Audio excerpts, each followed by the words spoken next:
राधे राधे दोस्तों, कैसे हैं आप सभी। आशा करती हूँ आप सभी बहुत अच्छे हैं और अपना ख्याल रख रहे हैं। राधा रानी अपनी कृपा आप सब पर बनाए रखें। दोस्तों, आज हम बात करेंगे बसंत पंचमी के कथा की, लेकिन उससे पहले मैं आप लोगों को बसंत पंचमी की पूजा दिखा देती हूँ। देखिए, मैंने बसंत पंचमी की पूजा कर ली है। माँ सरस्वती की एक प्रतिमा या मूर्ति या तस्वीर जो भी आपके पास हो, आप उसको स्थापित कर लीजिएगा। और देखिए, मैंने पीले रंग का माला चढ़ाया है, माँ को लड्डुओं का भोग लगाया है और ये कॉपी किताब की पूजा की है, पेन पेंसिल की पूजा की है। अब हम लोग क्या करेंगे, एक दीपक माँ के सामने ज़रूर प्रज्वलित करना है, जो कि घी का दीपक होना चाहिए। तो इस तरह से हम माँ के सामने घी का दीपक प्रज्वलित कर लेंगे। और आज मैंने केसर का तिलक किया है माँ को, क्योंकि आज बसंत पंचमी है, तो इस दिन माँ को केसर का तिलक जरूर किया जाता है। और फिर मैंने माँ को पीले रंग का अबीर भी चढ़ाया है, लेकिन सब कुछ पीला होने की वजह से आपको पीली अबीर दिखाई नहीं दे रही होगी। तो अब आइए, चलिए हम लोग बात कर लेते हैं बसंत पंचमी की पौराणिक कथा। तो आइए, चलिए मैं कथा आप लोगों को पढ़ के सुना देती हूँ। तो चलिए शुरू करते हैं, लेकिन इससे पहले हम लोग बोलेंगे सरस्वती माता की जय।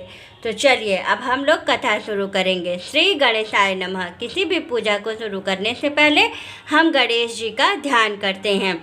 और अब हम करेंगे पौराणिक कथा, बसंत पंचमी की पौराणिक कथा। तो चलिए कथा शुरू करते हैं।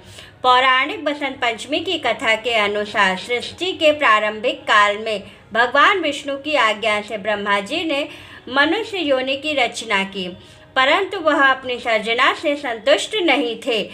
तब उन्होंने विष्णु जी से आज्ञा लेकर अपने कमंडल से जल को पृथ्वी पर छिड़क दिया, जिससे पृथ्वी पर कंपन होने लगा और अद्भुत शक्ति के रूप में चतुर्भुजी सुंदर स्त्री प्रकट हुई हैं, जिनके एक हाथ में वीणा एवं दूसरा हाथ वर मुद्रा में था। वहीं अन्य दोनों हाथों में पुस्तक एवं माला थी। जब इस देवी ने वीणा का मधुर नाद किया तो संसार के समस्त जीव जंतुओं को वाणी प्राप्त हो गई। तब ब्रह्मा जी ने उस देवी को वाणी की देवी सरस्वती कहा।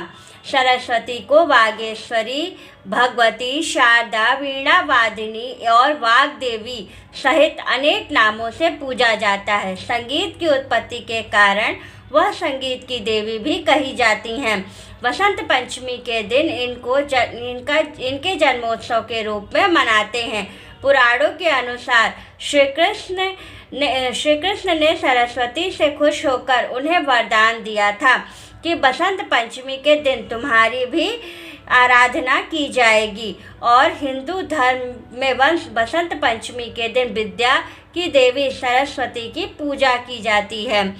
तो इस प्रकार थी माँ सरस्वती की कथा, पौराणिक कथा। बसंत पंचमी क्यों मनाते हैं और क्या कारण है बसंत पंचमी को मनाने का, तो यही थी पौराणिक विधि और कथा जो मैंने आप लोगों को सुनाई।